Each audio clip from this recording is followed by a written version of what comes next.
Good afternoon, race fans. Welcome to the women's race. We're about to start just 2 minutes away from the start of the women's race in this 94th running of Mount Marathon here in the beautiful Seward, Alaska.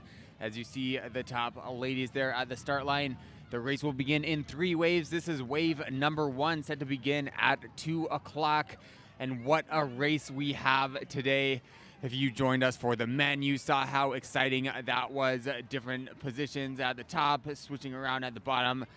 I dare say this one will be even more dynamic, even more exciting. Just some really top-notch racers here coming from around the state, around the country, and they will surely be fighting for the top and then back down to the bottom. The top of Mount Marathon, of course, 3,000 feet up, straight from sea level in downtown Seward, Alaska. So you watch these racers prepare. We saw earlier in the day Max King win the men's race, 42-year-old, great race from him to take the age group record and become the oldest finisher ever. This race, we have so many great women. Of course, defending champion Hannah LaFleur. I can't quite pick her out of the frame there, but she will be surely one to watch. Two-time champion. A little bit of a false start there, but the race judge is letting it go on as they go out towards the top. Again, about a half-mile run on the pavement until they get to the base of the mountain. Then the real climbing, the real suffering begins. They go up a steep section right from the beginning. There's roots. They can take the more rocky section or the rooty section where they're just climbing behind one another, usually just person to person, trying to make their way through the alders, the thick, muggy section of trail down there. We saw the sun come out just for a little bit. Now it's cooled off a little bit. The clouds have rolled back in, but I think any moment the sun could poke back out. And that really does have a big effect on the race. The temperatures are really vary a lot on the mountain. The more sun comes out, the angle of the sun just really bakes the side of that mountain. That can really affect how racers perform with their hydration. And here, the second leg is about to start. I'm Lex Trinan, joining you now. Holly Brooks, our distinguished colleague who was with us earlier. She has left us to compete in her race. She is out there now on the mountain preparing to climb up to those 3,000 feet. She'll be out there and we'll be cheering for her. Meanwhile, we have some other top contenders to mention. Of course, Hannah LaFleur, last year's champion. We have an outside racer who we're really keen to watch. That is Allie McLaughlin. She's originally from Colorado Springs. She said she's been dreaming about this race for years, coming up to Mount Marathon since she first started hearing about it. She is hot off a really impressive win in a vertical kilometer race. That's only the up part of the race. She did that, I believe it was down in California just a few weeks ago. She won in a really competitive field. 2 days later, she finished second in a 26-kilometer race, so she can do it all. We'll see how she does on the downhill. Of course, this race is so unique, so you can do something in other states, but it might not be the same if you're in Alaska. We also have racing to the top a new rookie here, Novi McCabe, Olympian in Nordic skiing. I believe she's just 20 years old, a young gun vying for impressive result in this year's race. She is from Washington State, the daughter of an Olympic skier as well. She herself is an Olympic Nordic skier, finished in the top 20 at last year's games in Beijing. And she is someone who really just has a racer's mind. She can get in that groove and just follow people up. We also have Ruby Lundquist, the local. She's from a town just a few miles outside of beautiful Seward, Alaska, Moose Pass. She is a track runner right now for Black Hills University in South Dakota. As we watch, this is just for those of you just joining us. This is the second wave, the start of the second wave for women. There are 3 waves, separated by 3 minutes. The first wave has already started. The top contenders are starting in that first wave. I don't think we've ever had a second wave racer take the win, but you never know what might happen. There's Rachel. So they're going out on this paved section of trail before they get to the real climbing on the dirt trail, on the stones, through the alders, through the brushy, muggy section of trail. I think that might be the hottest section of trail, and the heat really is a big factor in this race any year, but particularly this year where it's been hotter and drier.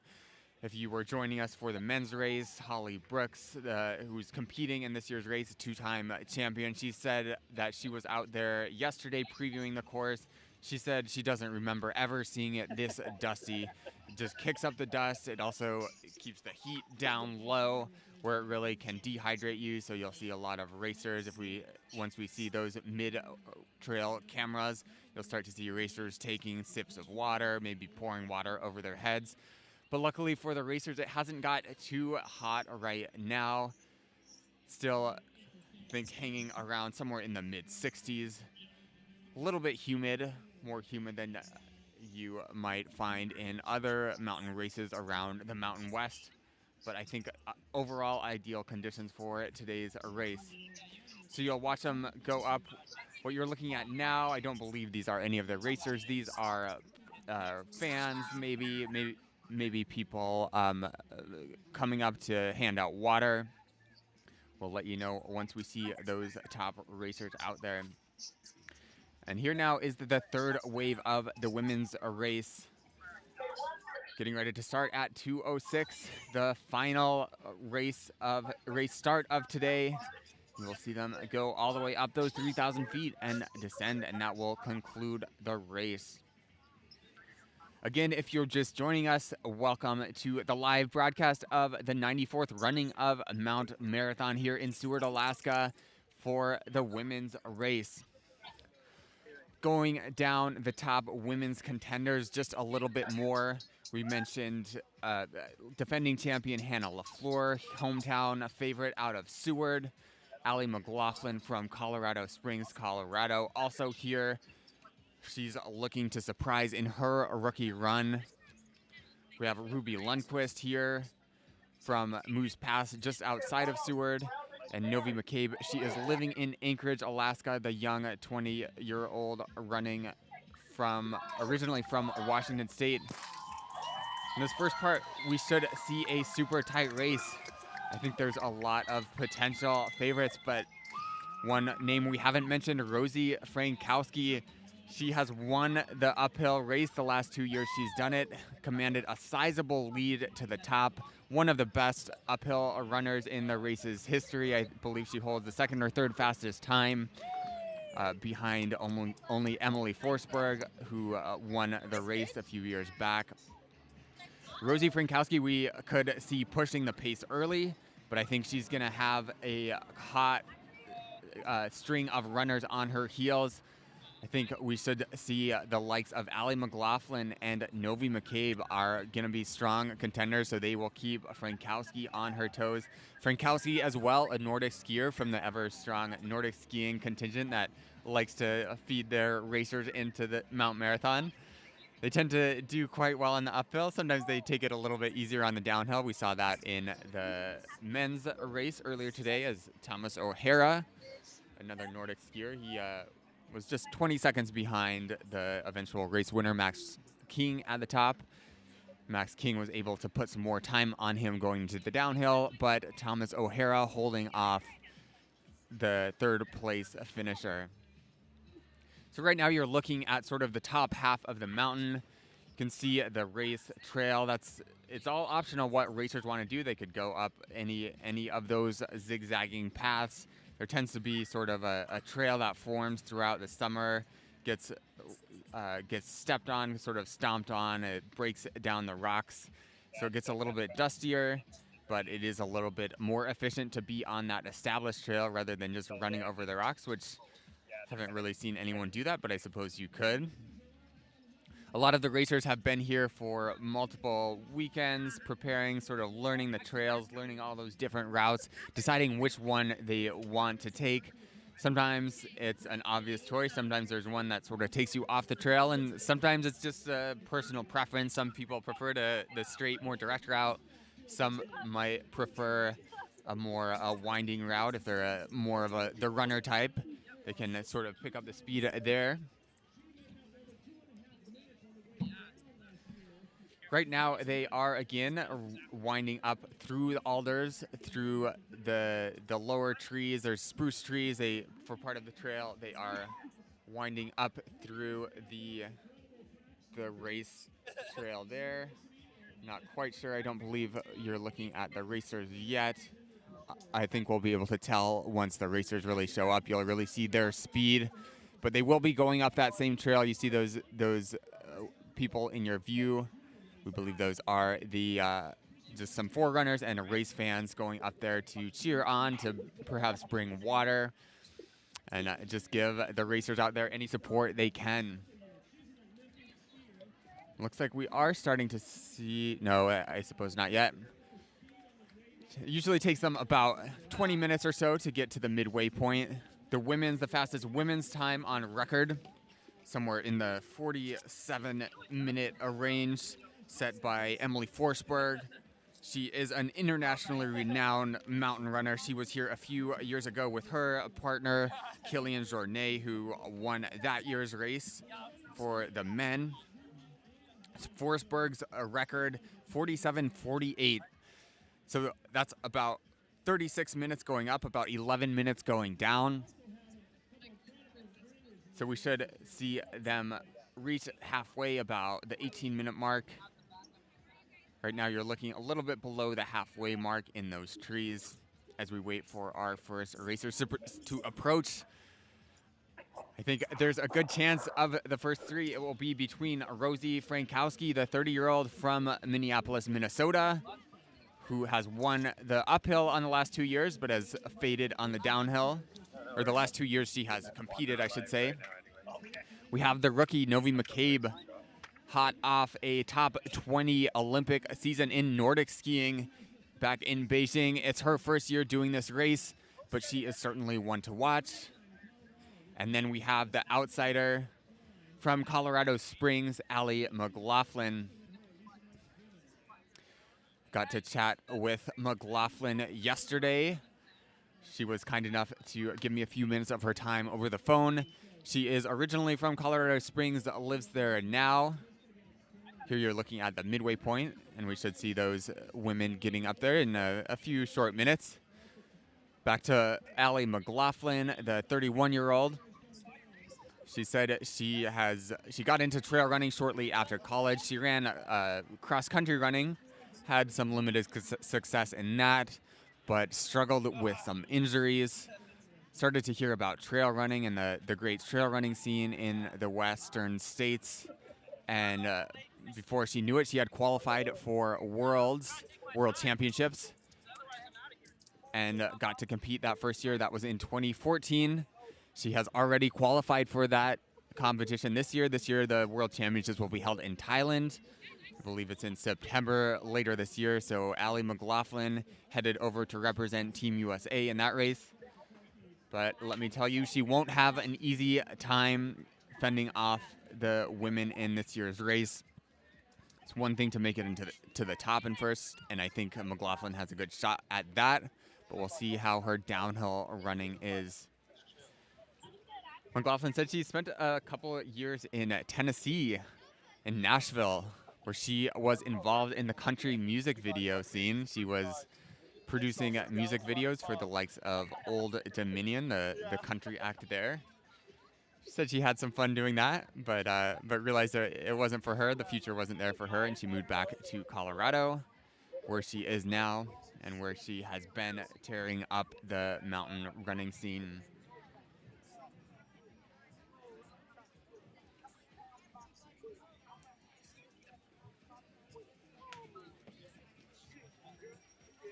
So you can see there in the lower right-hand corner of your screen the race clock, about 13 minutes into the race now.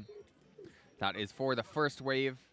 The second and third wave racers started a little bit after that, but we should see them somewhere around the halfway point, around the 18-minute mark, and we'll get a gauge of how fast their times are shaping out to be.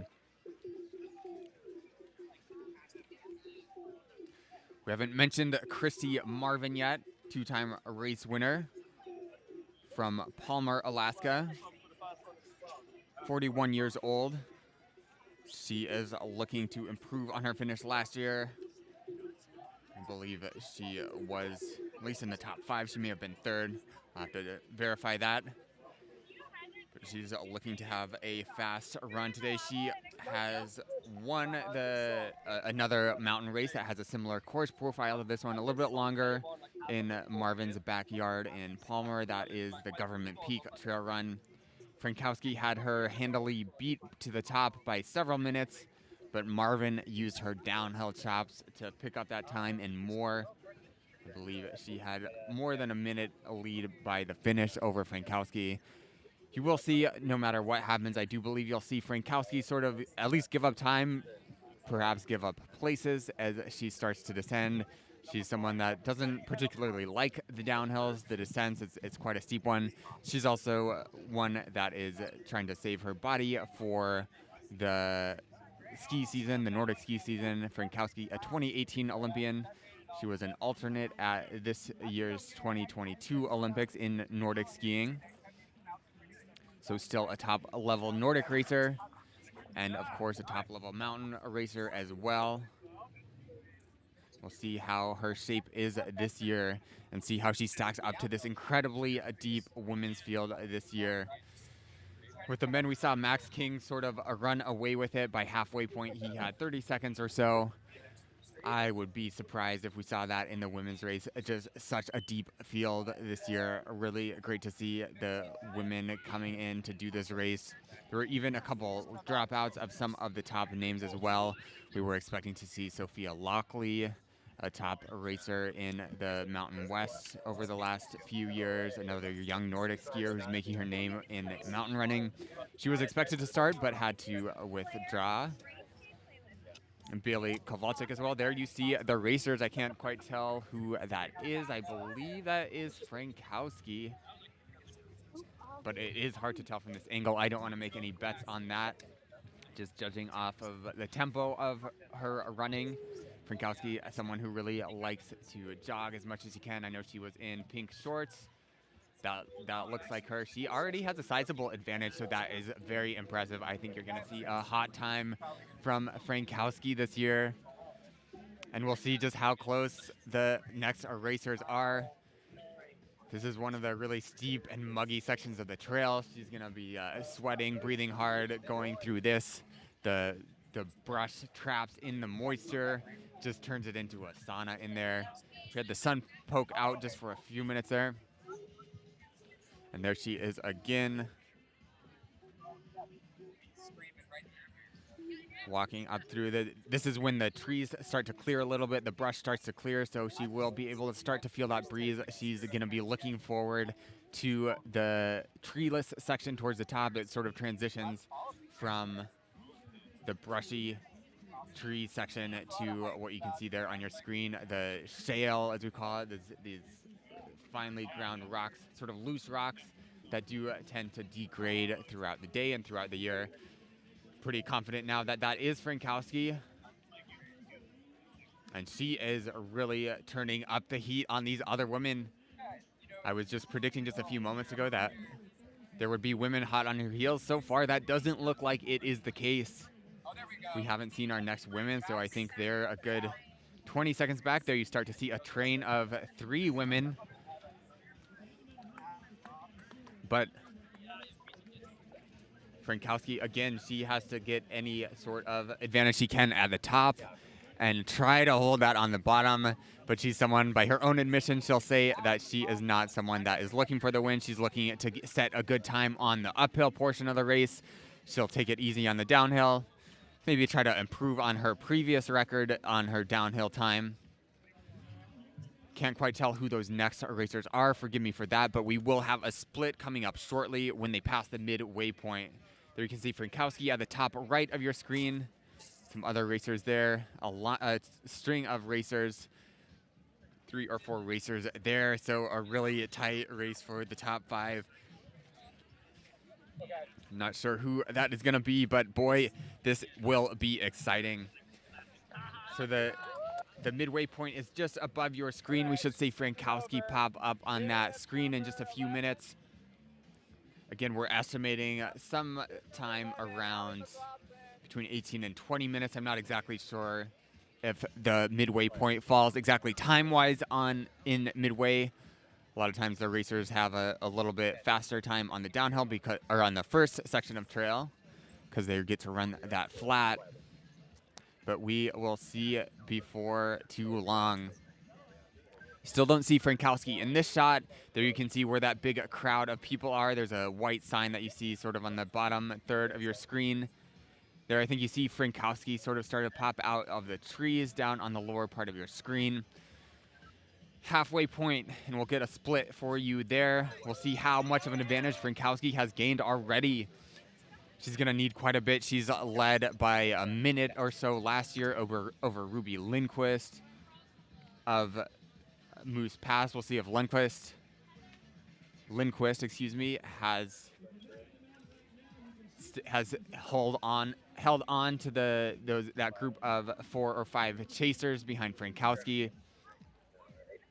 But so far, it looks like Frankowski in front, the 30-year-old. She turns 31 later this month, originally from Minneapolis, Minnesota. And she comes from the Flatlands, moved to Anchorage, Alaska a few years ago, 6 or 7 years ago. And she got sort of sucked in through the Nordic ski scene just from hanging out with the Nordic skiers. I have known her for quite a while, and I remember when she was pretty uncomfortable on the uphills, and just in the past few years, she has really turned it up and become one of the best mountain racers in the state. She holds current records on several of the top racers. That is Frankowski.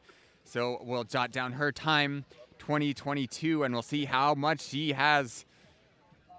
Or excuse me, this is more, let's say 2027 here. So I'll jot that time, and we'll see how long it takes for the chasers to come. Looked like there was a good 30 seconds or so. You can see them now coming up. That string of racers there. Oh, that was Allie McLaughlin, excuse me. I was mistaken there. That is Allie McLaughlin in bib 11. We'll see who is second now.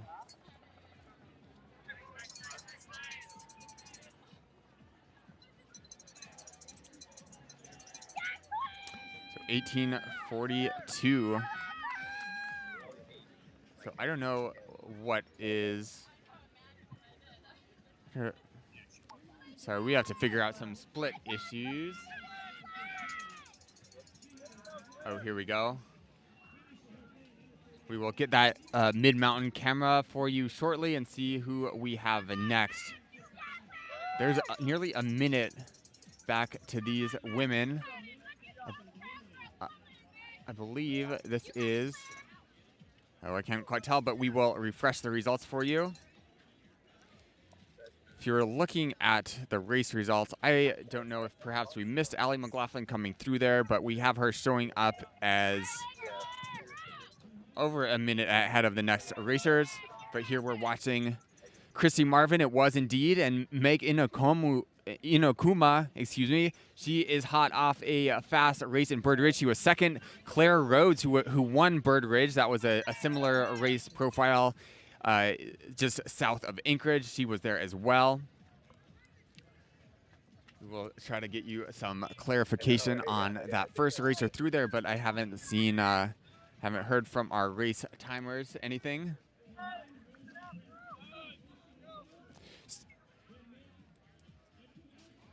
So I think we may have missed our top racer. I believe that's what's happened. So forgive us for that.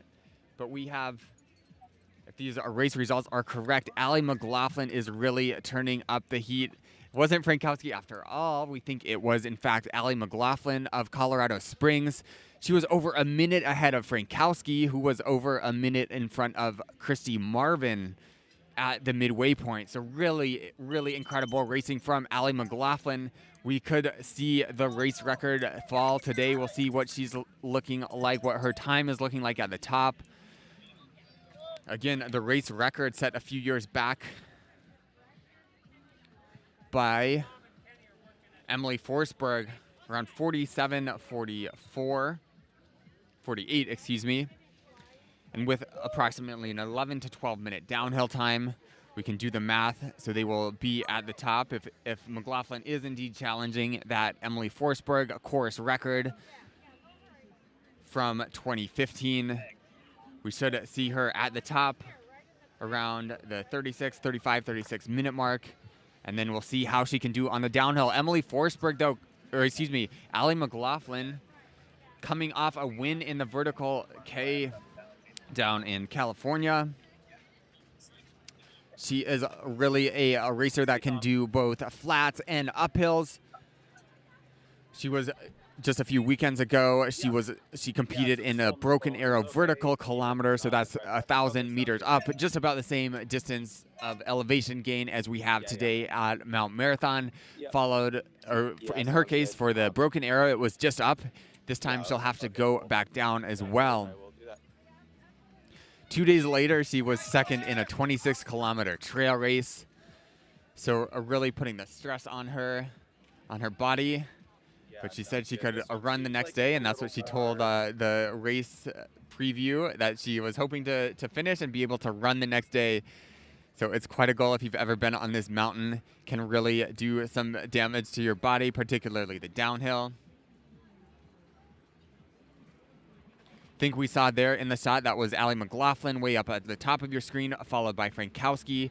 You saw Frankowski's pink shorts. I think that might be why we might have missed McLaughlin going up there. She is blending in more to the terrain, wearing more of a darker earth tone. So keep an eye out for her on the race camera here.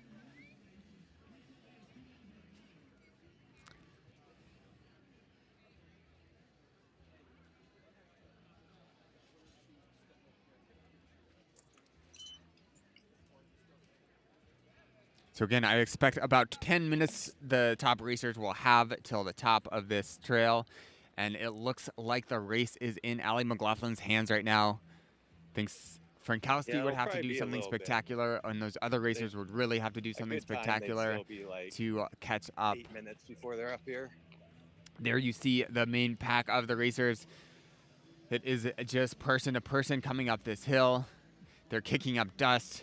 As we mentioned earlier in the men's race, it's been an exceptionally dry year here in South Central Alaska, as we call it, including Seward on the Kenai Peninsula.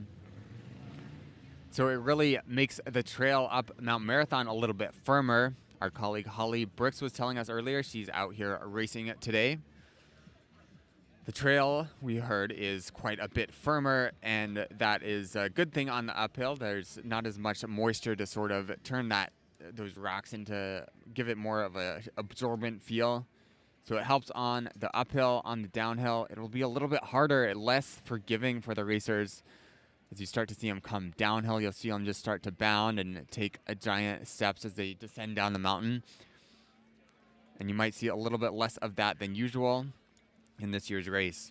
So just to recap the top racers so far that we've seen through the Mid-Mountain Trail, Allie McLaughlin from Colorado Springs holding on to a substantial lead at midway, over a minute and a half, over Rose Frankowski of Anchorage, Alaska. In third and fourth place, to Palmer women, Chrissy Marvin and Meg Inokuma.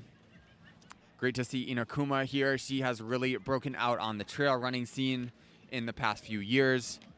As I mentioned recently, finished in second. As you're watching sort of the chase pack there towards the top, I can't quite tell who those women are, but we will know soon enough.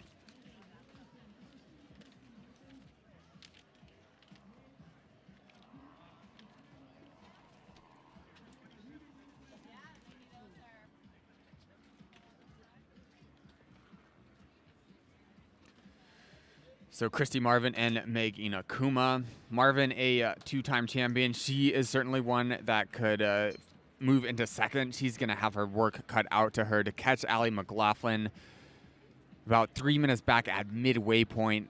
So if McLaughlin keeps that up, do the math, she could be 5 or 6 minutes in front of Marvin. That's too much time to make up on the downhill. In 5th place, Claire Rose. You could see her start to make up some time. She's coming off a phenomenal season so far. She finished 5th in a 50K down in the lower 48. She also is the winner of Bird Ridge Trail Race, which is a mountain uphill race, about the same elevation gain as today's Mount Marathon race, a little bit steeper, more of a climber's race. We're not quite sure how she will manage on the downhill. Ruby Lindquist, the track runner, she holds one of the top times in the mile for Alaskan women of all times, running in the 4:53 range. She is running for the University of South Dakota. 4:52 is her PR. She was 2nd in last year's Mount Marathon behind Seward local Hannah LaFleur.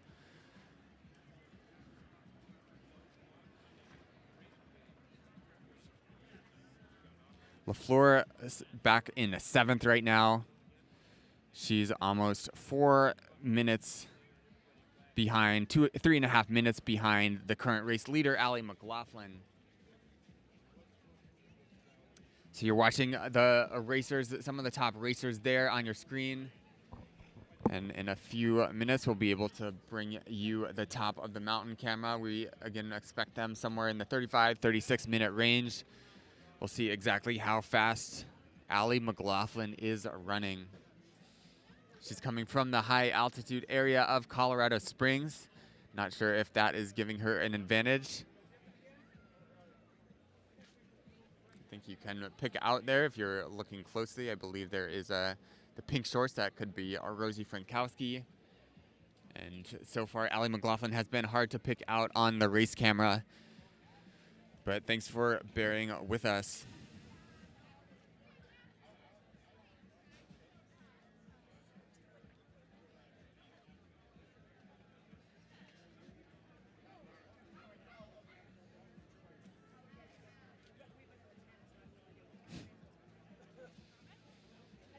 Just had a on-mountain commentator send us a little tidbit about Allie McLaughlin. In 2021, she was 2nd at the renowned Pike Peaks Marathon, and we heard she wore knee pads the whole way because she had skinned her knees prior to the race.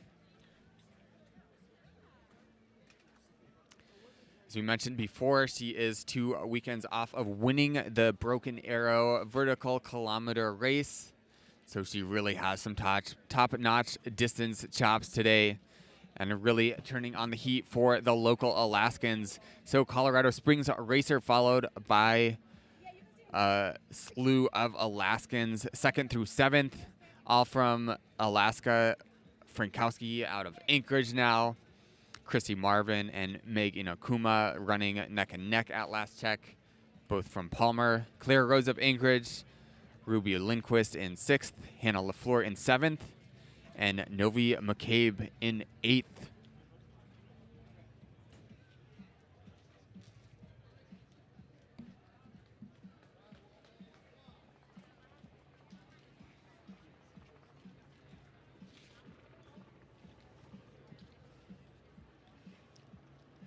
You're looking now on your screen at the top third or so. If you're just joining us, welcome again to the 94th running of Mount Marathon here in Seward, Alaska. The sun is starting to come out. It hasn't poked through on the top of the mountain, but down in town it's poking out just a little bit. We've had clouds rolling in and out this afternoon.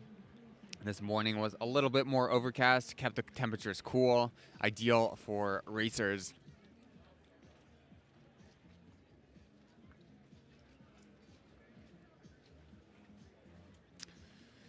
.64 degrees, the current temperature reading in Seward.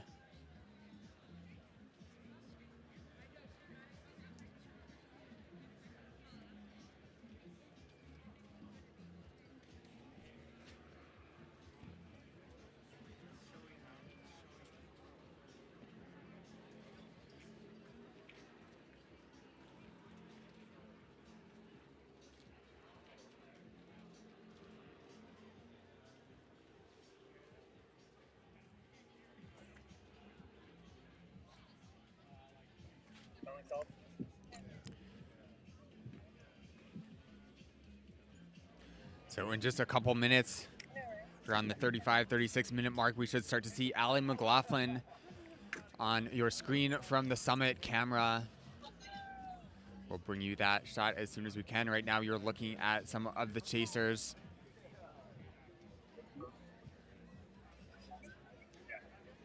So here is Allie McLaughlin. There you see her in the white top. And she is just cruising up to the top of the mountain. She's going to have a screaming time to the top. Unfortunately, I don't know the women's race record to the top of the hill. But she, I think, certainly is going to put down a time that's going to put her at least in the top 10, maybe the top 5. And I wouldn't be surprised if it was near the top. There she goes around the American flag, marking the top of the race. And she is going down. She is not slowing down. It does not look like she is going to let up there. You see some racers sometimes take a breath of air. She looks like she was just charging down the mountain. You see her going down on that shale.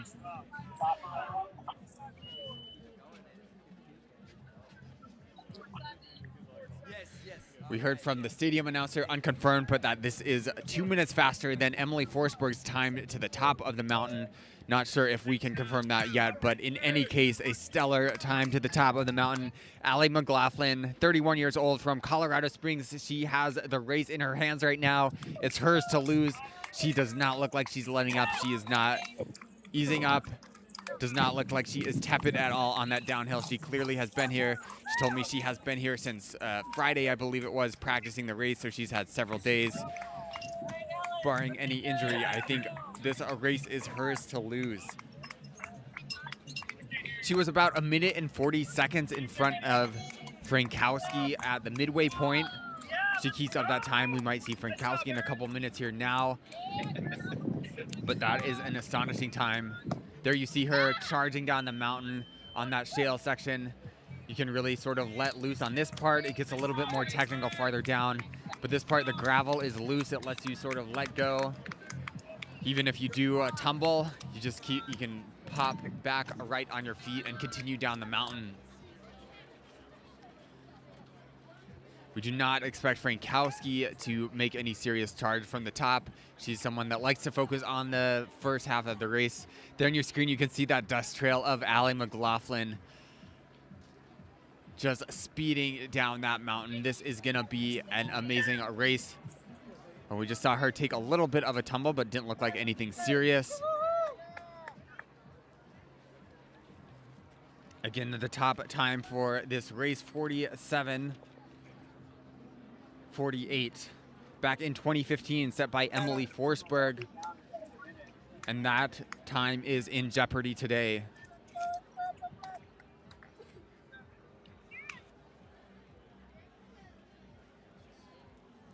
Well, wait, we should see the next women start to come up towards the top.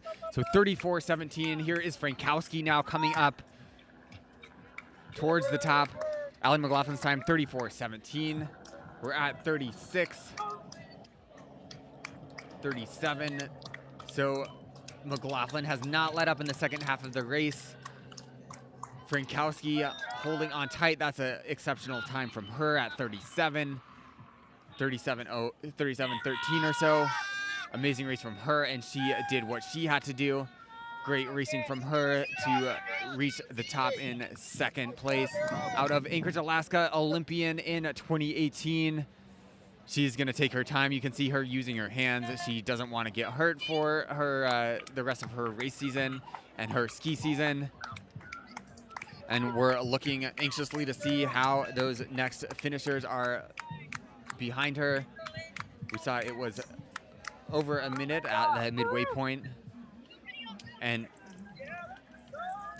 here we have the race leader. Looks like there's some men pursuing her, so it looks like, I can't quite tell what's on the shot, but it looks like McLaughlin, is behind a couple of men spectating. And thankfully they are getting out of the way, but McLaughlin heading into the gut. So after this section of sort of gravelly, loose gravel where they can just bounce down, they get to the most technical, the crux of the downhill portion of this race. They really have to make sure they saved just a little bit of energy to make sure their footsteps are accurate so they can step on every rock just right. You'll see them, if you're watching in the gut, you'll see them reach out, grab logs, grab rocks. Some of the racers come down here weekend after weekend, trying out every specific route. They know where each footstep is going to go on some of these sections. I don't know if McLaughlin has had enough time to do that, but she has certainly practiced. Here it looks like we have the third place racer coming up. I believe this is Meg Inakuma. Fantastic racing from her as she approaches the top. She was in third, coming through halfway, or fourth, excuse me, behind Christy Marvin. Now she has moved into third, unless we've missed Marvin. It looks like Meg Inakuma, great racing from her.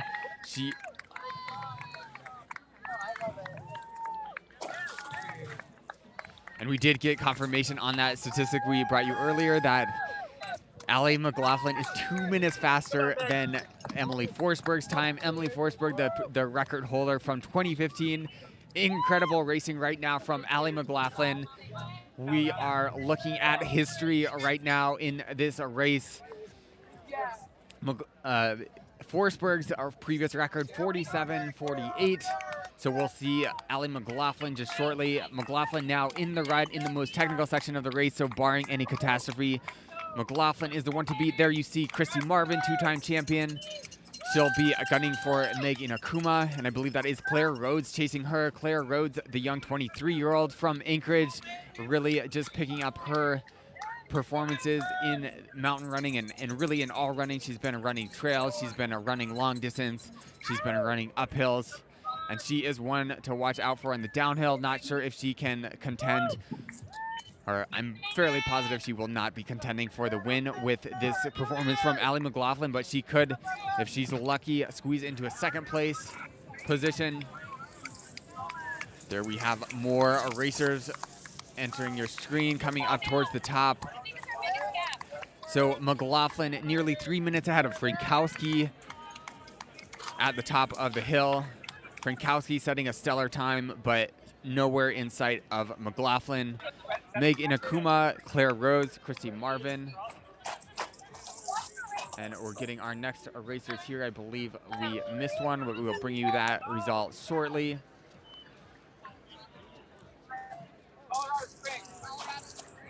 Now, Ruby Lindquist was in there, and Hannah LaFleur surely should be chasing, but I think it's going to be hard for Hannah LaFleur to make up the amount of time she needs to vie for her third win. LaFleur of Seward, Alaska, looking to take a coveted third win in the Mount Marathon race. So McLaughlin now navigating the gut section of the trail, the most technical section. And she looked like she was having no trouble whatsoever in that first part. So again, the top 10 in order: Allie McLaughlin in first place, Rose Frankowski in second, Meg Inakuma in third, Claire Rhodes in fourth, Christy Marvin in fifth, Hannah LaFleur in sixth, Novi McCabe, the rookie from Winthrop, Washington, in seventh, Najibi Quinn back racing, she's in eighth, Ruby Lindquist in the top 10 in ninth, and Sophie Wright in 10th place. So we are waiting now, 42 minutes on the race clock so far. We could see Allie McLaughlin here in as soon as about 3 minutes. We'll see if we can hear any of the stadium announcers' input from his vantage point. He is able to see the racers come towards the finish. But before long, we should see the police cars, the police sirens that escort the top racer through the crowds down the main streets of Seward. With crowds lining the street now for this historic day, we could see the records fall, not only fall, but fall by a substantial margin. We could be looking at multiple minutes that the record is set by this year.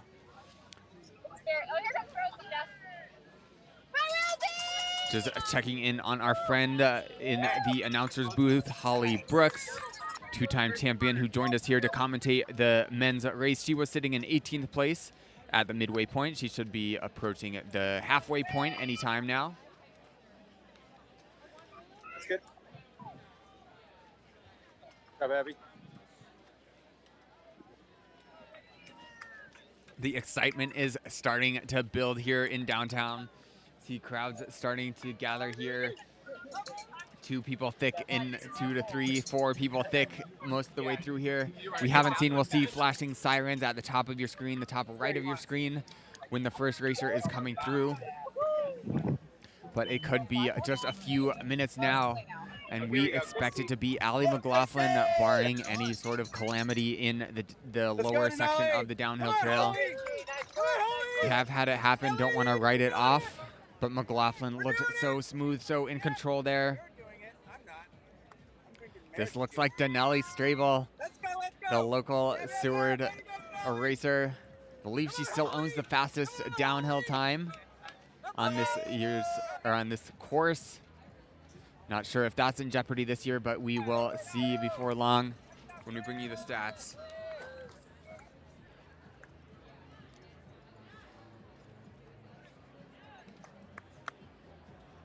This, again, you're looking at the top of the mountain where the racers turn around at the American flag right here, and you're looking down into Resurrection Bay, beautiful Resurrection Bay on this partly cloudy day here. Perfect conditions for racing. We're anxiously watching towards the finish line, the roadways, seeing if we can get any hint of who it is going to be coming down here first. We think it will be Allie McLaughlin of Colorado Springs, Colorado. The former music videographer. She races and still does some videography work in Colorado Springs, and she cruised to the top of the mountain, blasting through the previous uphill record by about 2 minutes. Not sure the exact time, but really jaw-dropping time there today.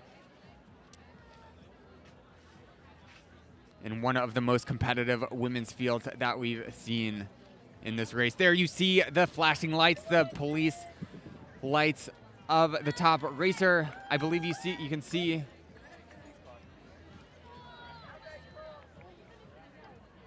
we'll wait to see Allie McLaughlin. There she is in the white top. She is cruising, no letting up now. 46:48 was the previous record. She is on track to blast through that. We could see the record fall by more than a minute here. She's cruising down this last section of trail, just about a couple hundred meters, and she is cruising, not slowing down at all, fresh off a win in the Vertical K at the Broken Arrow Series in California. Here she is, her first Mount Marathon as a rookie. She is looking to take not only the win in this year's race, but perhaps the course record. The question now is by how much? She may be just out of a minute from the course record. The course record currently set by Emily Forsberg. Internationally renowned racer Emily Forsberg was here in 2015 to set that race. Allie McLaughlin, here she comes into the finish line, the 31-year-old from Colorado Springs for her rookie win, record-setting win at the 94th running of Mount Marathon. What a race from Allie McLaughlin. We thought we might have a race on the uphill. The race is gonna be for second. Allie McLaughlin smiling for the crowd. She still has a smile on her face. She said before the race she wants to be able to finish and run the next day. Not sure how many miles she's gonna run the next day, but as long as she can run, she doesn't look broken. I don't see any blood, no broken bones there. Certainly a possibility in a race like this, but she looks like she is doing well. You can see it looks like she was wearing gloves, always a smart move so you can hold on to rocks as you come screaming down some of those steeper sections. Looks like she has some ankle gaiters on as well to keep some of the rock scree out of her shoes and socks. Smart move there for her. So we're just waiting now for who is going to be in second. Rose Frankowski from Anchorage, Alaska, was second at the top of the mountain, but we don't expect her to figure in the downhill section of the race. She had over 2 minutes, though, in over the next competitors. That is a sizable advantage if she really picks up her downhill time. Perhaps she could hold on to second. That would be her best finish ever. But she, for the first time, was bested by someone else in this race on an uphill. So Frankowski having to settle for second in the climb of this year's race.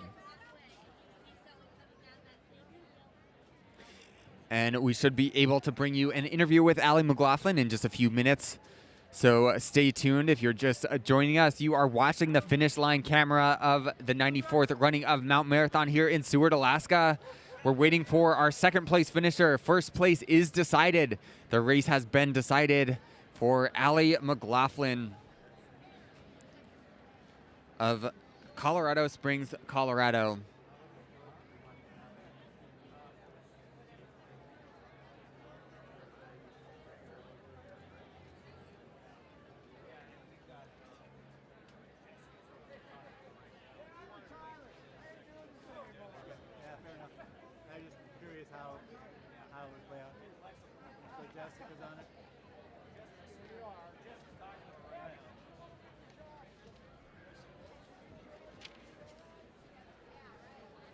There, we're back up at the summit, watching some of these racers roll through. You can find live splits on mountmarathon.com/result, or excuse me, just mountmarathon.com, and follow the links there to splits. We're bringing you splits at different parts of the mountain.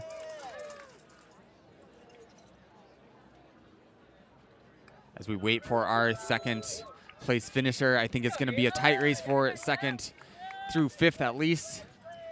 We'll see just who is going to make it out on top. At the top of the hill, we had Meg Inokuma in third at the top. Great race from her as she continues to improve on her racing results. And we had Christy Marvin in fourth.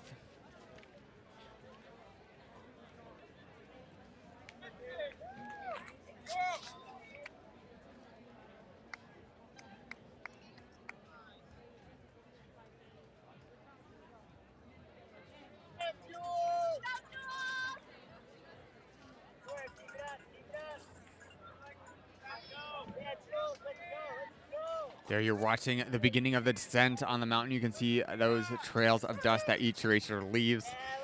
Could be a little bit of an advantage to be in front so you're not eating dust on the downhill there. That was the advice we had earlier in the day from Max King, the men's race winner. 42-year-old Max King, his second victory here. And he did it with an age group record. Here is the next racers. I can't get a read on this one. This could be Hannah LaFleur.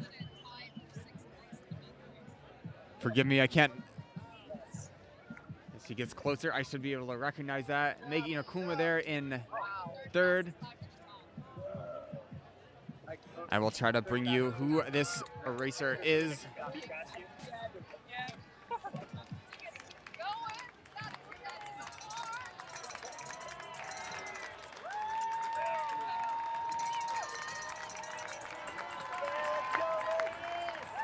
I believe that is Hannah LaFleur.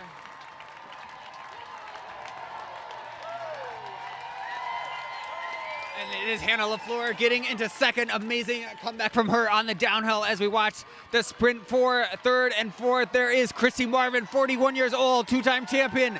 She has bested Meg Inokuma to take over that fourth place spot, but still an astounding result from Inokuma to finish in fourth.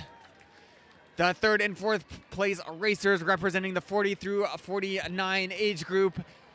Amazing to see them, and look at this tight finish. Here is Claire Rhodes coming towards the finish, 53.07. Great time from her. And the second place to the top, Rose Frankowski, 2018 Nordic Ski Olympian, finishing her race. She looks like she has some dirt on her. Maybe took a tumble there. You see her congratulate Allie McLaughlin, the race winner there at the finish. So there it is. The top 6 or 7 racers there. So it was Allie McLaughlin.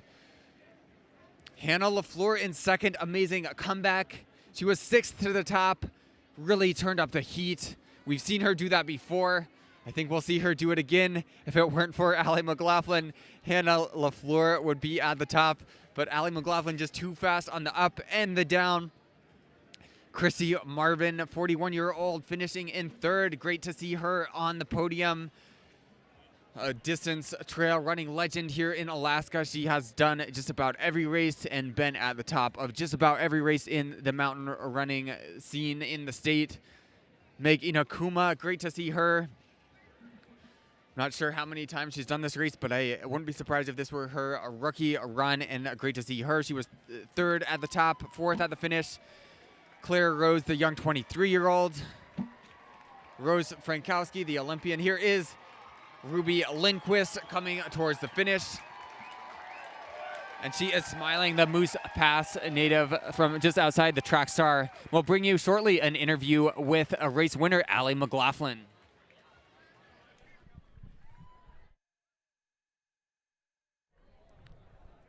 And we are here again. Shortly, we will have some of our top racers at the finish line here. Among them, Allie McLaughlin set a record on this year's race in her first race of the season. Just astonishing. We missed her at the midway point. She was just too fast. We couldn't believe how far in front she was. She blended in, and forgive us for missing her on the uphill, but we caught it soon enough, and we saw most of her race on the downhill. Really. Okay, here she is. I'm here with race winner Allie McLaughlin. I don't know if you can see the camera over there, but we're looking at that distant one over there, so we can say hi to our friends and family back home if they're watching. But amazing race. You had a record to the top, a record to the bottom in your first rookie race. How does it feel?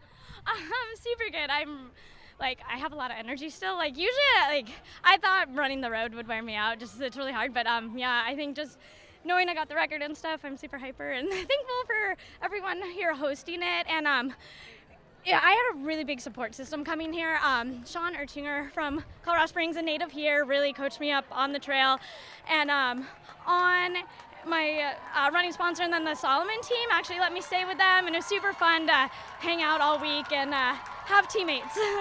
That's amazing. Well, we have to admit, we were watching the live stream, and our videographers, we missed you coming through the halfway point. You were blending in, and we were looking too far down. We didn't realize someone was going to come through the halfway point that fast. But tell me about the race. How did it play out? Did you just take the lead from the very beginning and not look back? Sort of.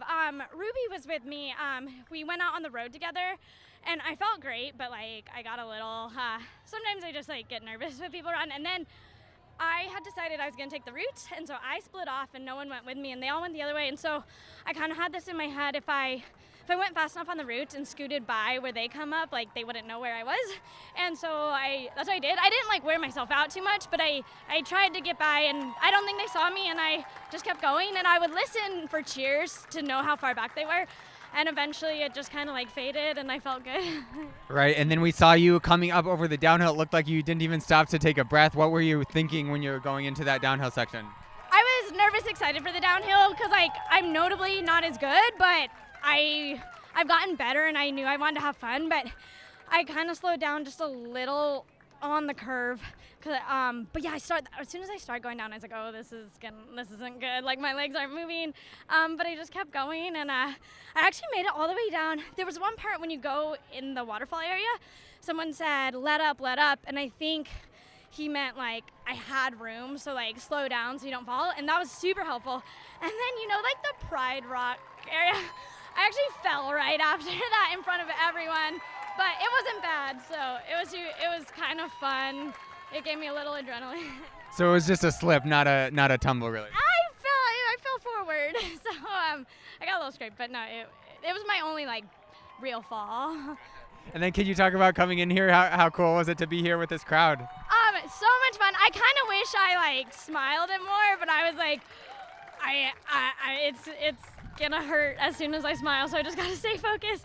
But it was so much fun. Everyone screaming, and like it was kind of in lulls. Like I think like it would kind of slow down, and then as I like got closer, everyone would cheer. And, yeah. And what's next for you this season? Where can we find you next? OCC in France, part of UTMB. I was gonna do some small ones in between, but it's much longer than this, and like I think I just need to go home and takes like a few weeks to like get some long runs in. Gotcha. And you said I know in the race preview they quoted you as saying you want to be able to finish and run the next day. What kind of you think you'll be able to run the next day? I mean my shin's hurting a little from the fall, but I heard the soreness doesn't set in until like tomorrow night, so we'll see. But right now I'm like hyper enough that I could keep running now. Get you running in the morning then. Well, thank you so much and congratulations, Allie McLaughlin, the record setter. Any last words? Thank you. Thank you, Allie. Amazing race today. And we should bring you interviews shortly. Here it looks like we have Hannah LaFleur, the local from Seward, Alaska, the kayak guide here. She is joining us. How's it going, Hannah? I don't know if we're live yet, but we can look into this video camera here and wave to all your fans. I guess all your fans are here, though. You're from Seward, Alaska. You were, what, 6th or 7th to the top. How'd the uphill go for you? Yeah, it was okay. It was about what I expected. I can never keep up with Rosa Frankowski. I can never keep up with some of these ladies who can just climb like crazy. So I don't try to because I know I'll just blow up. But I tried to play it smart. I was pretty toast by the top, but I guess I had enough left in my legs to get a pretty quick downhill time. I don't actually know what my downhill time was, but it felt pretty good. Maybe not as fast as last year. I was a little more tentative with all the bare spots this year, but it was softer than it has been, and yeah, I was able to pass a few folks on the downhill. Gotcha. Yeah, I saw that. Could you see them as soon as you started on the downhill and you were just taking them off one by one, or where did you make the passes? I really didn't look up much. I was trying to focus a lot on my feet because I actually slipped coming off the top and I kind of scraped my butt on the rocks, and I was like, oh, I really need to focus on my feet. So I stayed pretty zoned in on my own thing, and every once in a while I'd look up and see like a bright color, and they were all wearing bright colors, so I was like, okay, there's one, get her. And I picked my head up and like spot another one, and it just kind of fell into place.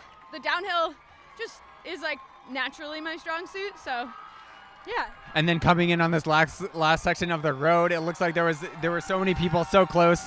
I don't know if you were paying attention to them or what was going through your head on this road section of the trail.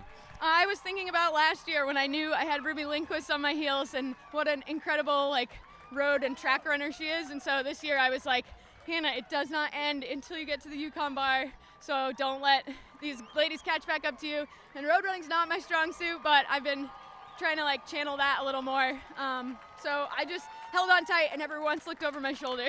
Gotcha. Well, incredible racing, 2nd place in this year's Mount Marathon. What's next for you for the rest of the season, and can we expect to see you back here next year?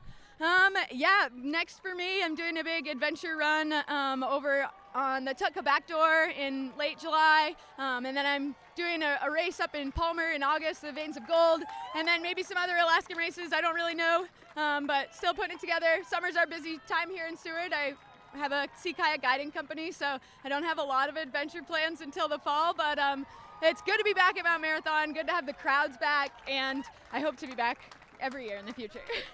Wonderful. Well, thank you so much, and congratulations, Hannah LaFleur, hometown, 2nd place. Congratulations. Take care, Hannah. Again, that was 2nd place finisher Hannah LaFleur in this year's race. She was last year's defending champion. Didn't have quite enough on the uphill to challenge Allie McLaughlin for the overall, but still an incredible run to take over 5 or 6 places on the downhill and finish in 2nd place in front of her hometown crowd. Originally, LaFleur is from New Hampshire, and she is now based out of Seward, Alaska.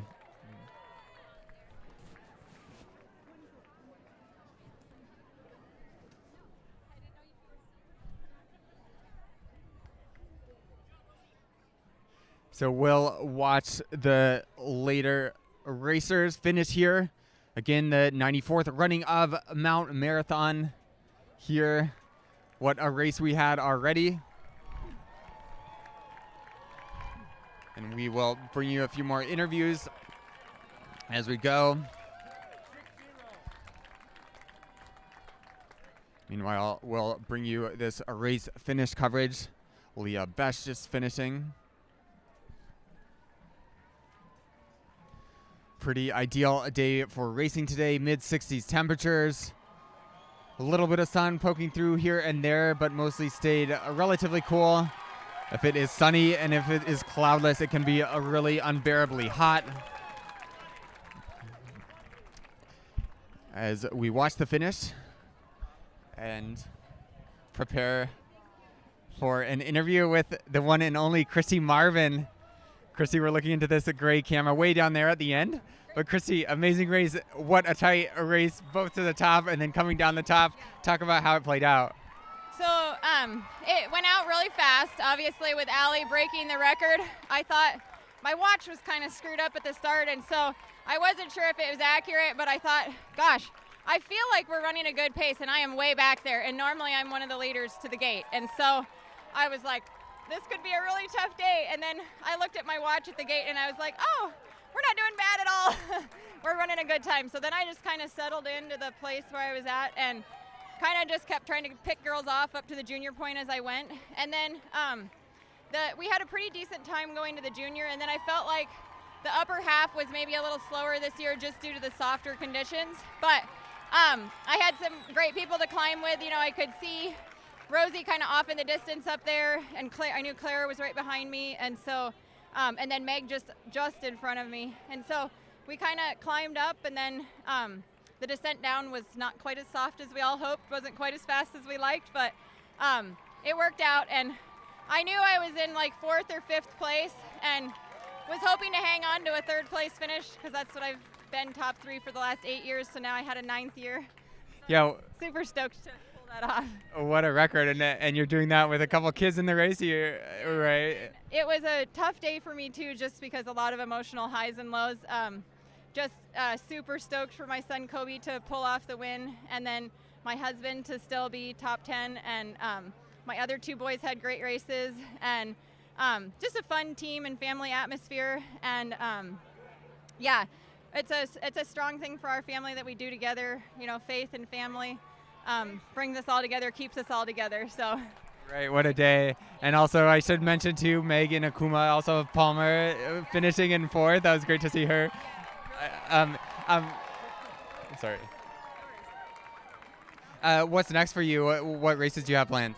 Crow Pass, actually. Denali Strable and I are going to run through tomorrow and preview that course and hopefully get a good run on that trail in a couple weeks here. So just to make sure I understood you right, you're running a 26-mile race run tomorrow. It's actually 22.5, but yeah. All right, if you get lost, it might be 26. Well, thank you so much, Christy. Congratulations on the 3rd place. Take care, yeah. That was Christy Marvin, this year's 3rd place finisher, 41 years old, and she is a 2-time champion. She has finished in the top 3 in the past, I think she said 8 years. Incredible athlete. She has won just about every mountain race in the state and road races as well.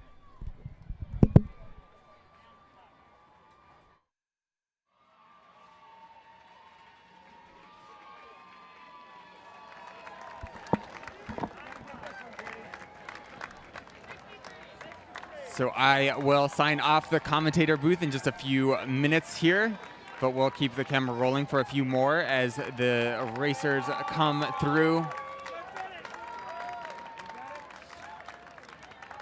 What a beautiful race for this 94th running of Mount Marathon. Again, the race record set, the course record, and the uphill record set by out-of-state runner Allie McLaughlin, the 31-year-old from Colorado Springs.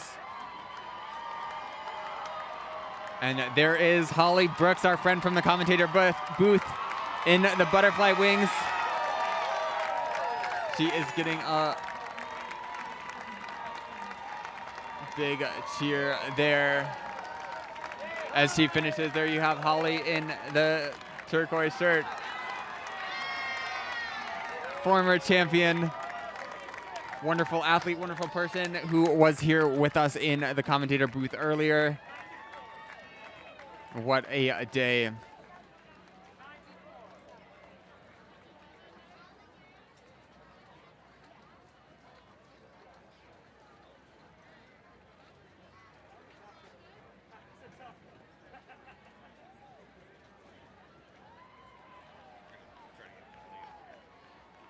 And we'll bring you an interview with Holly Brooks shortly.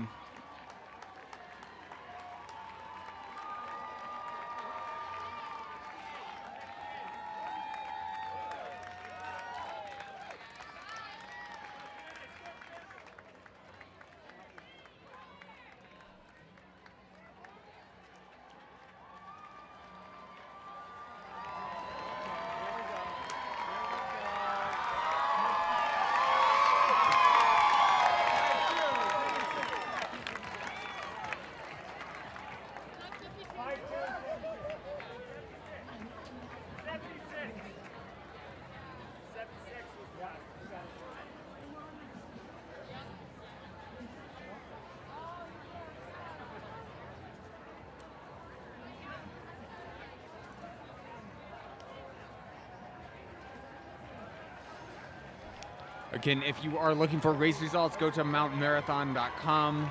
You can check out the men's and the women's races. There are splits up there, so be sure to check that out.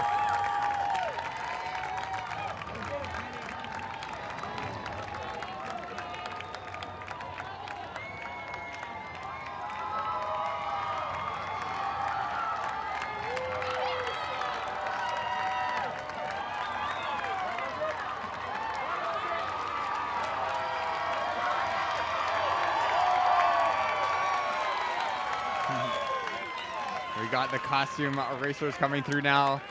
Again, as you can see, such a great scene here in Seward, Alaska. Brings in the crowds from around the state and around the country. Such a celebration. We had the 4th of July parade here earlier.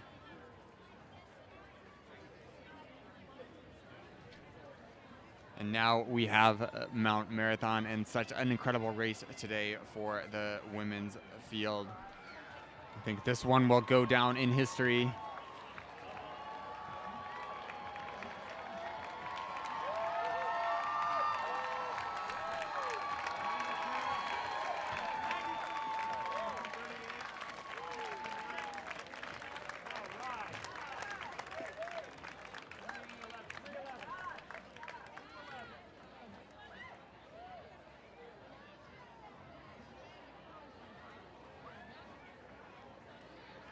You can see we have race officials there. Some of these racers are so spent they can hardly stand at the finish. We have had downright collapses at the finish before.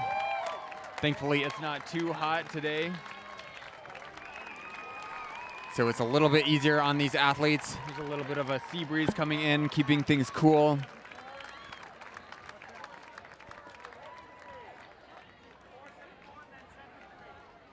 That really helps for these racers.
All right. We are here with the one and only Holly Brooks joining us after 3 hours or so, after 3,000 vertical feet and both up and down. Holly Brooks, how was it out there? Was it as hard as you expected? It was as hard and more. Yep, but the vibe is amazing on the mountain. So there's a huge beatbox the size of a suitcase at midpoint. So that really gave us an extra pep in the step. So someone must have had their work cut out for them hauling that up, it seems like. How was this race unique? How was the weather? How were the trail conditions? What did you notice out there? You know, the up track was great. As I said, Clint McCool spent a bunch of time clipping. That was great. But the dust, it was like brown powdered sugar. Like you could hardly see anything. You had to kind of keep your mouth closed.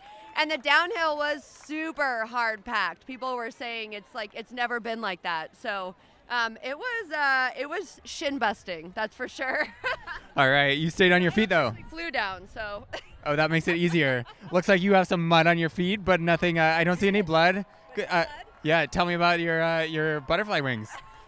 I just wanted to bring some extra spirit, and I think coming down Main Street was maybe the most fun I've ever had. The cheers were incredible, so I recommend everyone wear wings or a costume at some point. Right on. And tell me about your shirt. It looks like you're supporting a cause.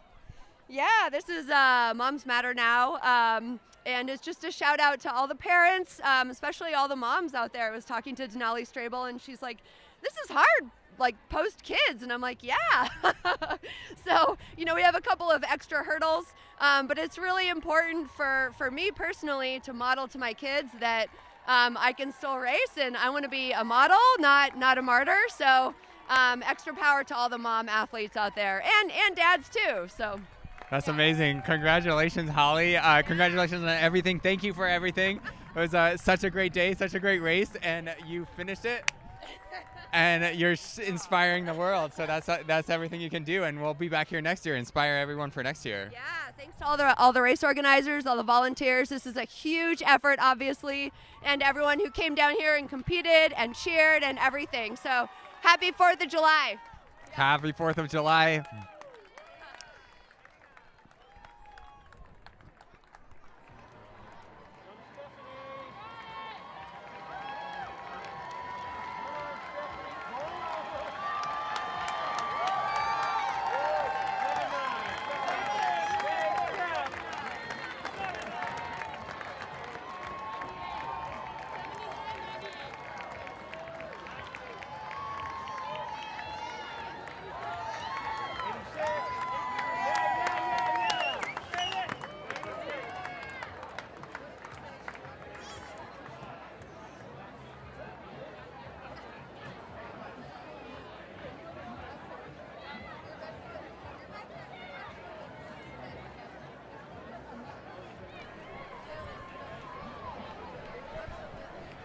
So thank you so much for being with us. We got to hear from Holly Brooks just now. Congratulations to her on her finish. But we will wind down our commentary here. I am Lex Trinan, announcing here in the booth by the finish line. Thank you so much for joining us, and congratulations to all these racers. Thanks to all the fans who came out. Thank you all the viewers who watched. Especially thank you all the volunteers who make this race happen year after year. I'm sure they have plenty to be inspired about, the racers and the volunteers, after this year's amazing race. What a great way to come back to the race after a couple years of changing the schedules around. We're back, we're in full force after a pandemic, after wildfire smoke, and we hope to be back here next year broadcasting for you all. Again, thank you for watching, and we will see you next year. That was Frank. Yeah. That's where. Keep it up.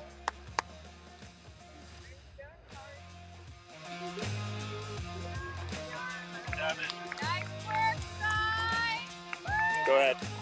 Nice work, ladies.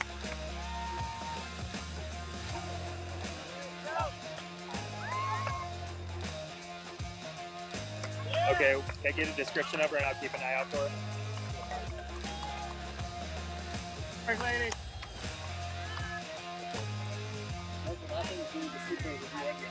Yeah.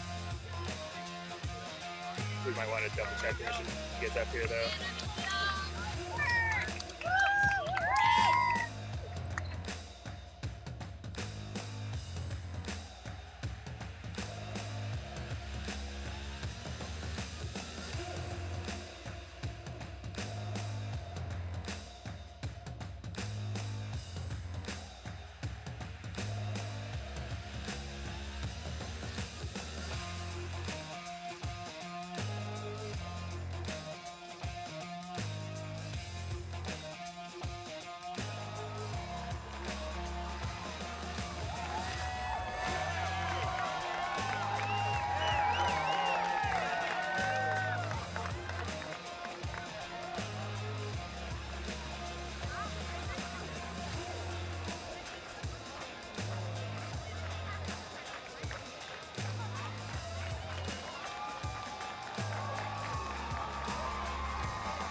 operation, man. Yeah, it worked all right. Yeah. It's going to be online, right? I mean, to see later? Yeah, just go to the Mount Marathon Facebook page. It's archived there. Yeah. That's going to be wonderful. Yeah. Yeah, so like videography is great. You made it. My friend just gave me my first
heads up. So.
Good luck to you. Thank you. I want to again tell me how to find this online. The show.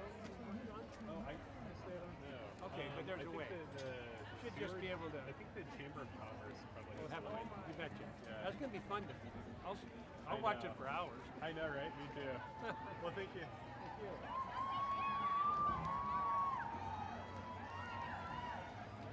I'm sorry. Did you need help, James? It was on your side.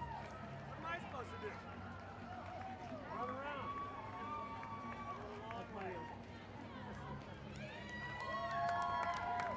There she comes. Way to go! 517. Yeah. Oh, birdie.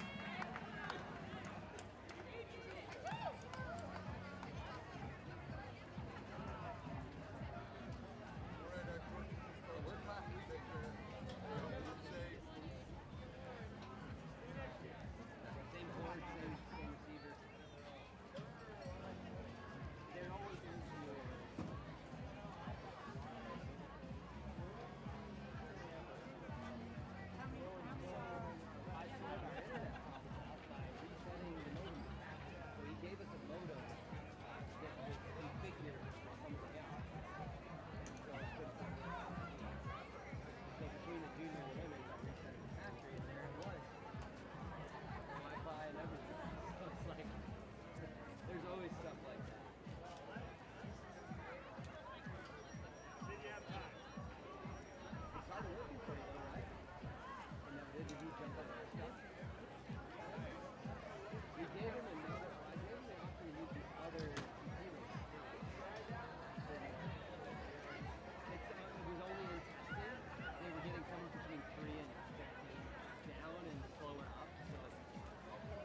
nice to have split.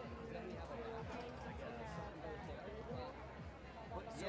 So we were, I think, one of the issues we were having because we had two of these sets of those ubiquity antennas. They're interfering. And they were interfering, and it's just I don't know how to use them, and I'm sure we can set them to different frequencies. You can pick a channel, you know, and move the frequency. I think manually if you need to. Yeah.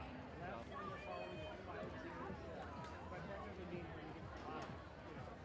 We'll get another update.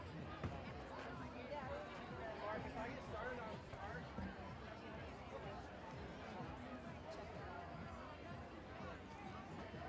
Well, what else needs to be done after that other than the finish? Start, finish. That's about it. Should I just, if I can get started on the start right now and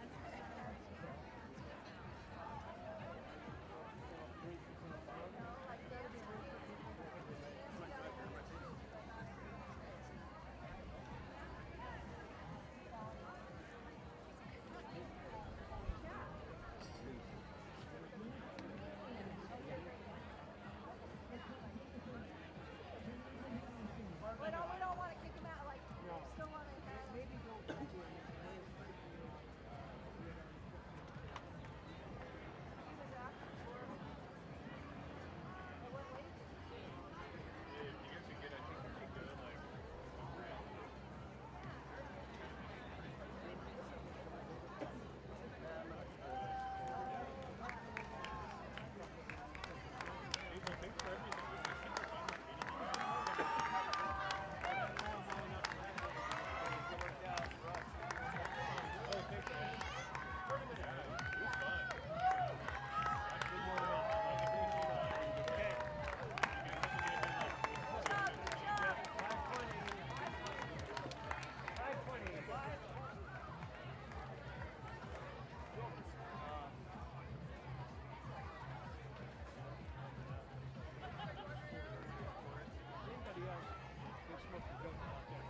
It's not going to happen.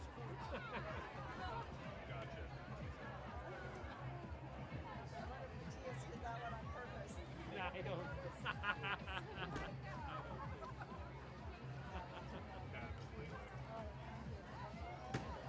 Awesome. Well, thanks again, man. This is great. Yeah. I'll catch you later. Yeah. Right. Have fun at the Mason.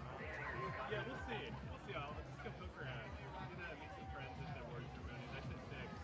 Oh, cool. Like 3 blocks on that way in some 2 days. Yeah, it's some Okay. thing. Maybe it's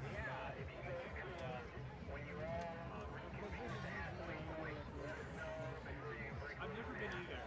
We usually just get pizza and then split, so this would be different. But one of my friends is getting her 20-year award. She's on 20. She this year she had used medical deferral, but it would have been I think she's on 21 actually, but because of COVID they didn't give her birthday yet. So it'd be pretty cool. Yeah. All right, cool. We'll see you, man. Yeah. Scott.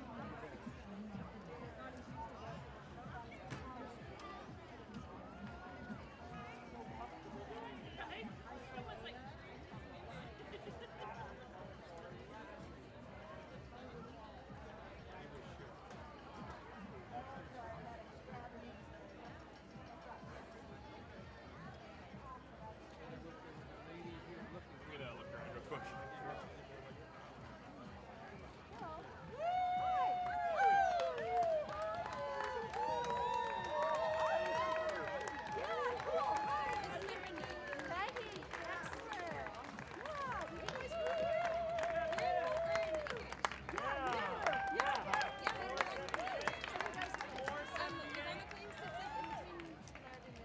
Okay.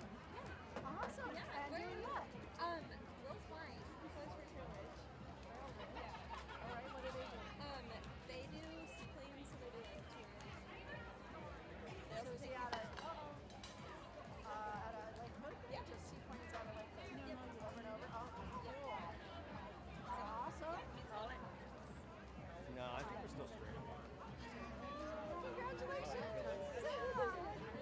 Yeah. So that happened. No, but I kind of, What do you do? kind of don't want to. Just I work for Sweet. Out in the world. Yeah. So I got to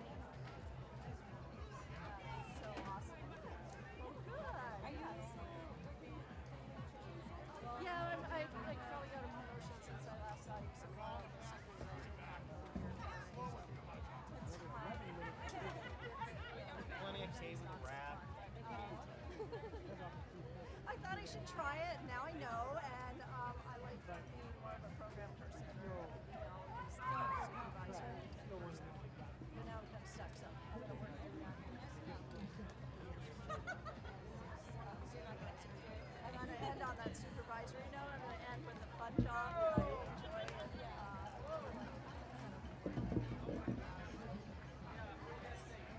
And then where are you living?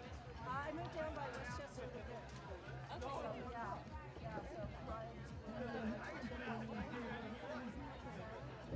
Bill told me, and I was like, It's so weird. We've been together 8 years. We own a house and a dog.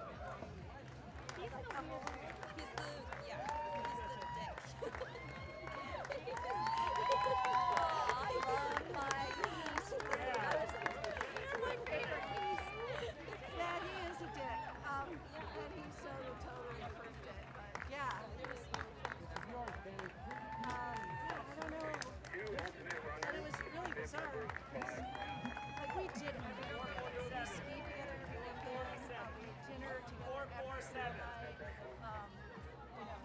We bought a house together, but like we spent time together. It wasn't like, and then so I asked him if there was somebody else, and the person said no. And I was like, okay, I believe it because there was no space for that for our day. And he said it would work. And so he was able to like establish this relationship.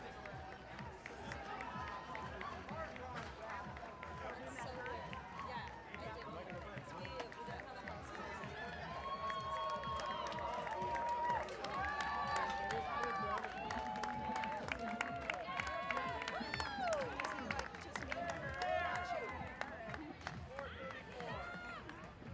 Not in front of us.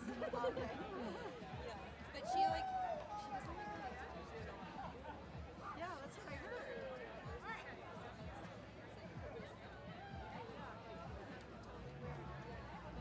How's my baby Schemo? I lost the dog out of the deal too. Yeah, asshole. But I actually got a new dog that's actually better. She's way sweeter. She's I think we call it's a Brittany Spaniel. And she's super cute. Yeah, it like Brian Schemo got Brian's personality, which was edgy and didn't like anybody. She barks at everybody. She's really like on edge. And he's like, she's schizo, which is Brian.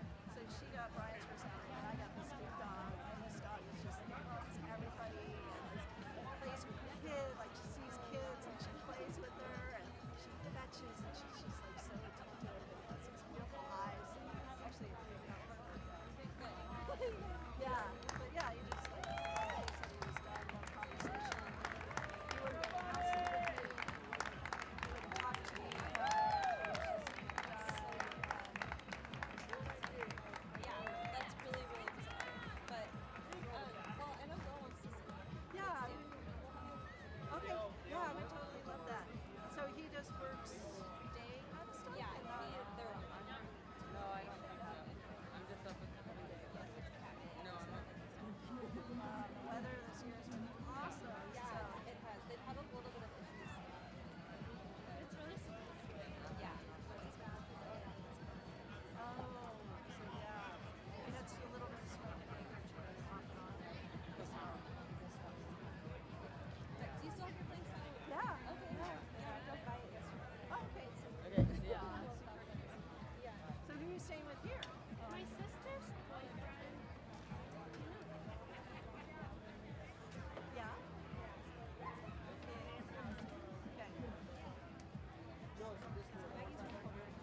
You're a home kid. And then are you in Anchorage now, or still? You guys, the live stream people I was talking to? Yeah.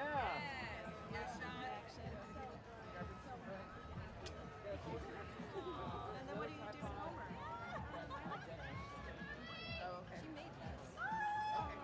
Great. Thank you so much. And sorry for the it was so freaking loud. And I swear to God, every time we started talking was when the police sirens are like, wah, wah. That's the name of the game. Yeah. I started feeling bad every time I had to ask you to repeat the same damn thing. Thank you so wasn't most of it. It was all right. See my house and my cute puppy. Yeah. Yeah. Oh, you have your pup up here, right? We do, yeah. It's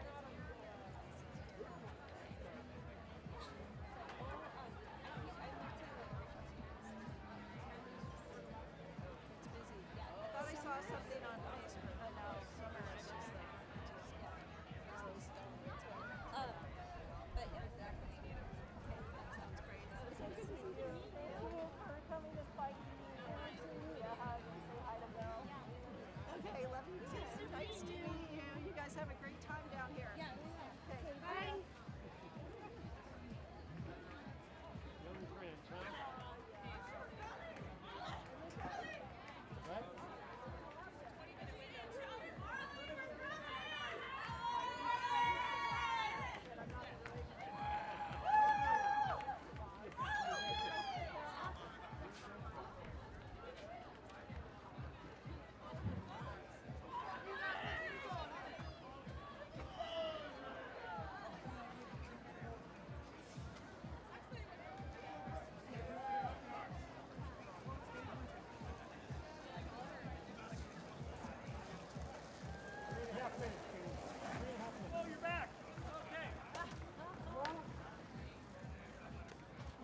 Okay, how many miles of wire? Oh man. Incredible, I isn't it? calculated it one time.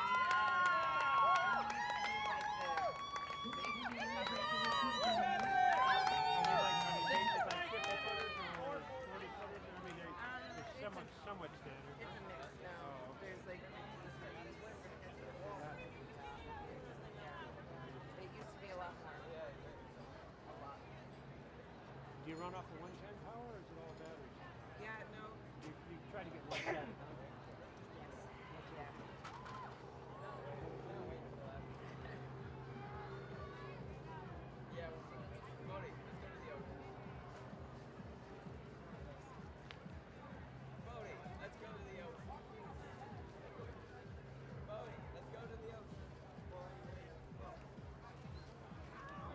Oh, this was the bad one.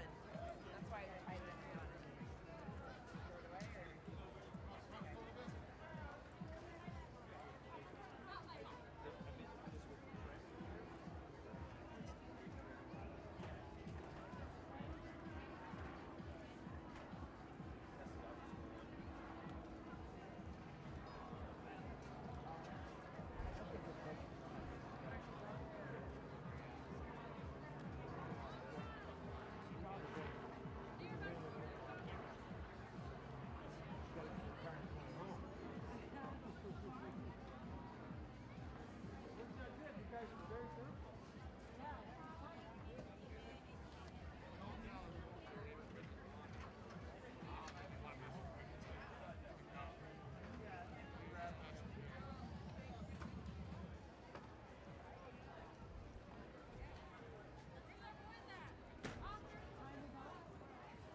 No, it runs off battery.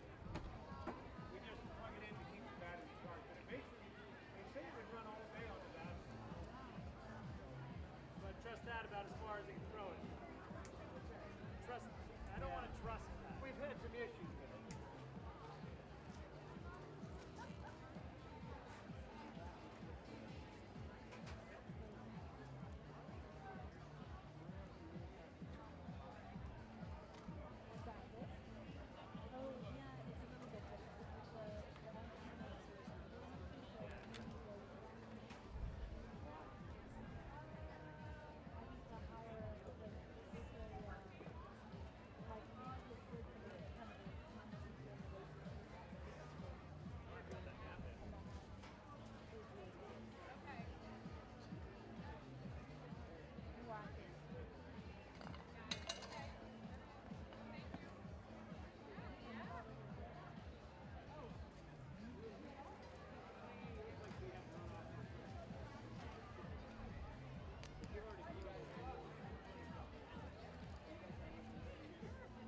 Yeah.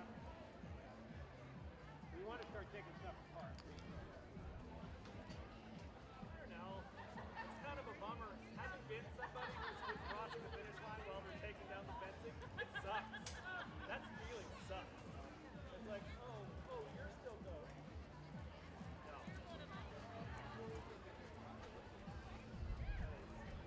Horrible.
down the driveway. Yeah. That trail right there. We're just waiting for the last people that was there. We have people following the last people off to make sure everybody. Overall, it's about 5K overall, including the street. That's 3,000 people. So the course is what?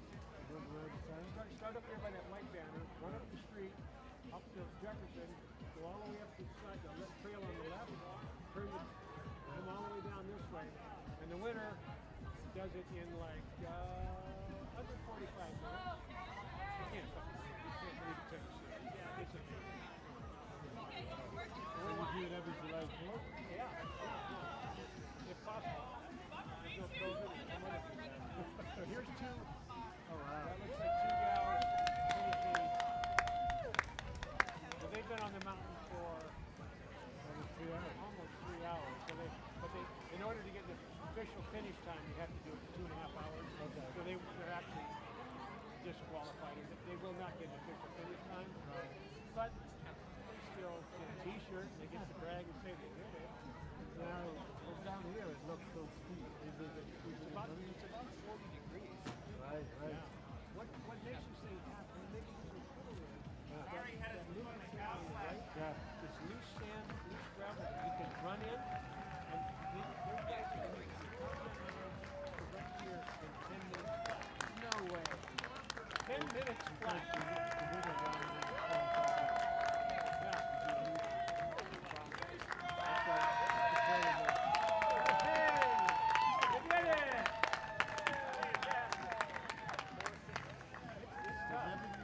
Does everybody go down as dirty as that?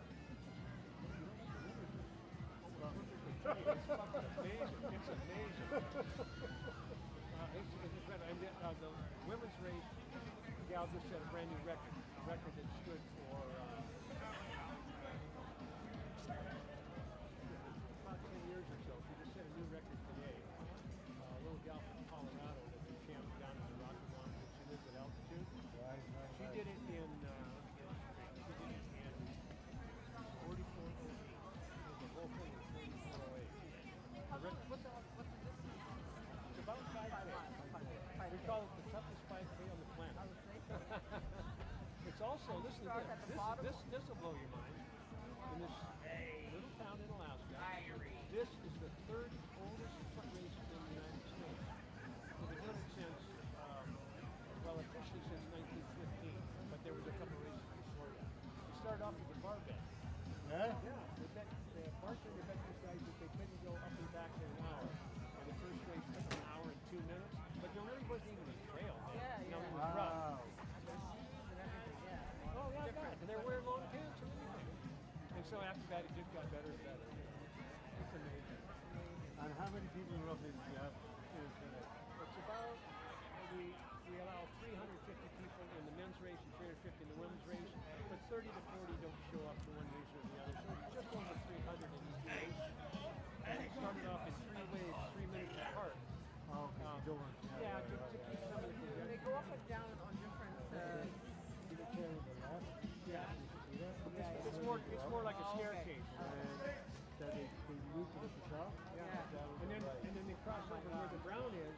Where the brown is, the two trails actually cross. That is the place to watch it. That's where the action is.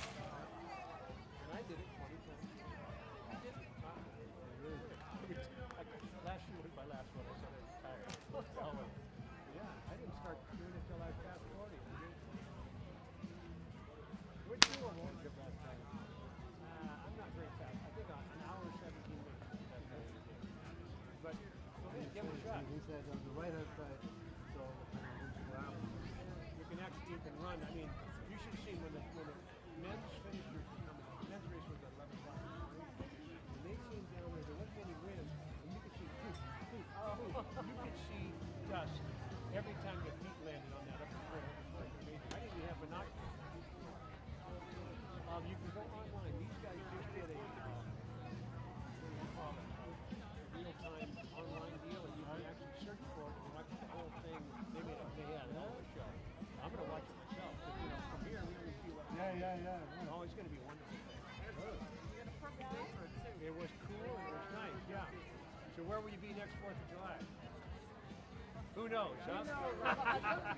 We just skipped out on anchors today. We knew this was on, but we just didn't make it. Yeah. No, I'm glad you're here. Yeah, thank you.